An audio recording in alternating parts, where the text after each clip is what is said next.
ব্যাংকগুলোতে ডলারের দাম আরও কমেছে। সবশেষ বৃহস্পতিবার প্রতি ডলার গড়ে 121 টাকা 62 পয়সা দরে বিক্রি হয়েছে, যা গত বুধবার ছিল 122 টাকা।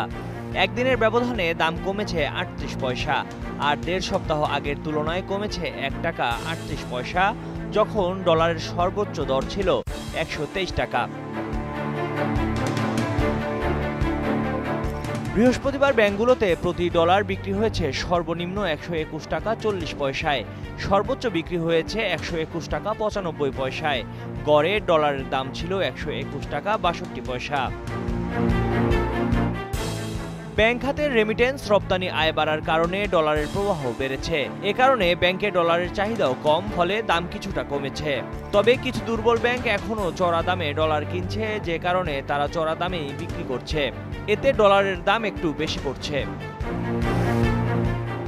কেন্দ্রীয় ব্যাংক বলছে, দুর্বল ব্যাংকগুলো সবল হলে ডলারের দাম আরও কিছুটা কমবে। তবে এই দাম কমার কারণে রপ্তানি আয় ও রেমিটেন্সে যাতে নেতিবাচক প্রভাব না পড়ে, সেদিকে সতর্ক দৃষ্টি রাখা হচ্ছে।